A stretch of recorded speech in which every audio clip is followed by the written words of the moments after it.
Assalamualaikum warahmatullahi wabarakatuh. Halo guys, di sini kami akan menjelaskan materi yaitu yang berjudul illegal fishing dan dampaknya bagi ekosistem maupun ekonominya. Adapun anggota-anggota kelompoknya yaitu yang pertama dengan saya sendiri, Mission Nursadila. Saya Septaria Putri Ardiani.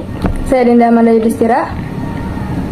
Lanjut untuk penjelasan pengertiannya akan dijelaskan oleh Septaria Putri Ardiani. Yang pertama, pengertian dari illegal fishing tersebut, yang artinya kegiatan perikanan yang tidak sah atau pengambilan ikan di bawah perundang-undangan tanpa izin suatu negara. Nah, aksi illegal fishing ini kerap dilakukan oleh kapal-kapal asing yang menyebabkan kerugian besar bagi Indonesia atau negara tersebut. Nah, dalam tindakan illegal fishing ini dapat juga mengancam para nelayan serta pembudidaya ikan serta pengusaha perikanan nasional. Nah, adapun aturan hukum illegal fishing serta sanksi yang dilakukan tindakan tersebut.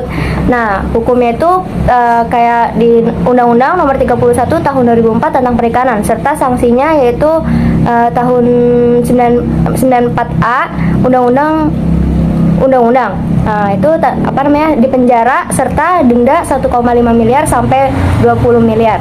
Yang kedua itu ada dampaknya, dampak dari bagi ekosistem. Dampak dari tindakan illegal fishing adalah kerusakan ekosistem dan sumber hayati laut. Penggunaan bom dan racun dapat merusak kelestarian sumber daya perikanan. Penggunaan bom tidak hanya mematikan ikan saja, tetapi juga mematikan larva ikan dan menghancurkan terumbu karang. Penggunaan racun, bahan-bahan kimia yang tidak ramah lingkungan akan membunuh biota laut. Juga dapat mencemari perairan apabila kegiatan ini terus dilakukan. Maka larva ikan akan mati sebelum tumbuh dewasa dan terumbu karang yang berperan sebagai habitat ikan pun akan merusak. Sehingga menyebabkan ikan tidak dapat berkembang biak sampai mengalami kepunahan. Populasi ikan akan menjadi sedikit karena penggunaan alat tangkap ikan dalam skala besar yang dapat mengakibatkan keberlangsungan perikanan terganggu. Dan selanjutnya ada dampak bagi ekosistem.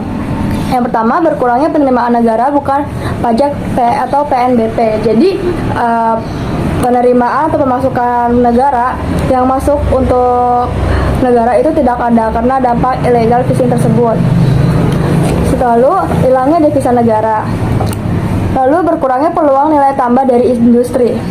Nelayan lokal tidak bebas melakukan aktivitasnya laut karena banyak sumber daya laut yang dikuasai oleh para pelaku illegal fishing. Nelayan lokal kalah bersaing dengan mereka sehingga pendapatan dari hasil memancing di laut tidak sebanyak yang didapatkan oleh para pelaku illegal fishing. Nah, kemudian ada pengolahan dalam negeri. Lalu ada berkurangnya peluang kerja bagi nelayan lokal karena tempat mereka itu sudah dikuasai oleh para pelaku illegal fishing sehingga mereka tidak mempunyai tempat untuk mencari pendapatan atau mencari ikan di laut. Kemudian yang terakhir ada menyebabkan nelayan lokal kalah bersaing sehingga mata pencaharian mereka berkurang. Oke, sekian dari presentasi kami, kurang lebihnya mohon maaf. Wassalamualaikum warahmatullahi wabarakatuh. Terima kasih.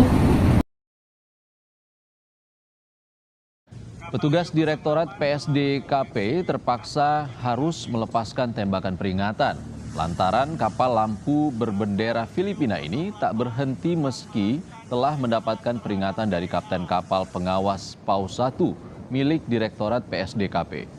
Kapal lampu ini memiliki peran sebagai kapal pengumpul ikan sebelum nantinya dijaring oleh kapal ikan.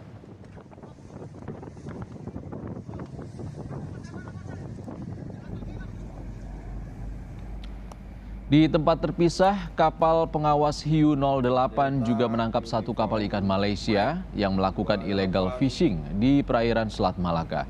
Tidak hanya melakukan illegal fishing, kapal Malaysia yang berisi 4 awak berkewarganegaraan Myanmar ini juga menggunakan alat pancing terlarang jenis troll.